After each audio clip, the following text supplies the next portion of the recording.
بسم اللہ الرحمن الرحیم۔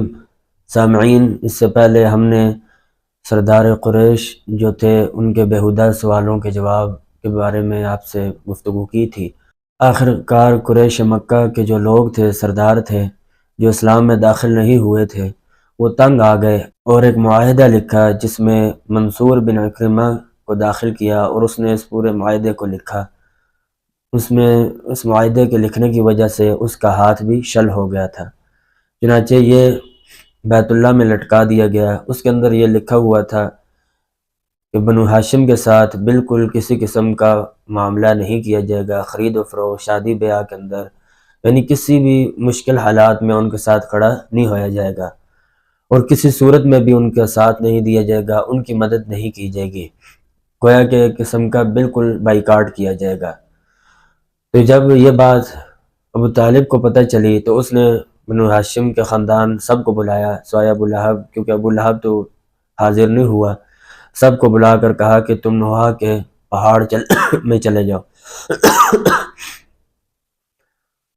چنانچہ یہ سب بنو ہاشم اکٹھے ہو کر وہاں چلے گئے، جو بھی ان کے بھتیجے تھے، جو بھی رشتہ دار تھے ابو طالب کے، سب وہاں پر چلے گئے، اور 3 پہاڑوں کے درمیان چھوٹی چھوٹی بستیاں تھیں، چھوٹے چھوٹے صاحبان تھے، وہاں پر رہنا شروع کر دیا، اور یہ 3 سال تک بائیکاٹ چلتا رہا۔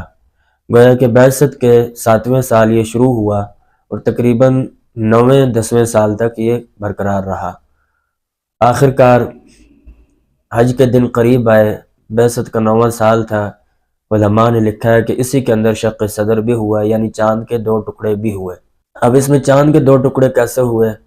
چنانچہ یہی ابو لہب، ابو جہل، یہ لوگ اکٹھے ہوئے نبی علیہ السلام کے پاس، اور یہ کہا کہ اگر آپ نے اس چاند کے 2 ٹکڑے کر دیے، 13/14 کی تاریخ تھی، اگر آپ نے اس چاند کے 2 ٹکڑے کر دیے تو ہم آپ پر ایمان لے آئیں گے اور آپ کو اللہ کا نبی مانیں گے۔ چنانچہ نبی علیہ السلام نے اللہ تعالیٰ سے دعا مانگی، اللہ تعالیٰ نے چاند کے 2 ٹکڑے کر دیے، ایک ٹکڑا ایک طرف ہو گیا، دوسرا دوسری طرف ہو گیا۔ تو عرب کے لوگ دیکھنے لگے کہ آج پہلی دفعہ شق القمر کیسے پیش آیا۔ چنانچہ کافی دیر گزرنے کے بعد وہ چاند واپس جڑ گیا۔ پھر نبی علیہ السلام نے فرمایا کہ اب میں تمہیں دعوت دیتا ہوں، لیکن ان لوگوں نے پھر بھی نہیں مانا۔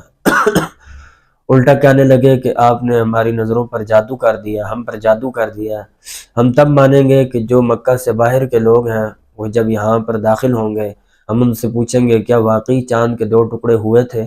اگر انہوں نے کہہ دیا کہ 2 ٹکڑے ہوئے تھے تو پھر ہم ایمان لانے کے لیے تیار ہیں۔ چنانچہ حج کے دن چل رہے تھے، اور یہ شق قمر کا جو واقعہ ہے یہ ہجرت سے 5 سال قبل پیش آیا۔ تو یہی دن چل رہے تھے حج کے، تو جو بھی لوگ باہر سے آتے، اس مکہ شہر کے باہر سے آتے، تو ان سے یہ لوگ پوچھتے، ہاں بھئی آپ نے آج رات کو دیکھا ہے کہ چاند کے 2 ٹکڑے ہوئے؟ تو ہر کوئی ایک ہی جواب دیتا، ہاں ہم نے آج پہلی دفعہ زندگی میں دیکھا ہے کہ چاند کے 2 ٹکڑے ہوئے۔ تو نبی علیہ السلام نے فرمایا کہ اب تو اسلام میں داخل ہو جاؤ، اب تو ایمان لے آؤ۔ لیکن ان لوگوں نے پھر بھی اسلام کی مخالفت کی اور ایمان نہ لے کر آئے، اور اللہ کے نبی کو آخری نبی نہ مانا۔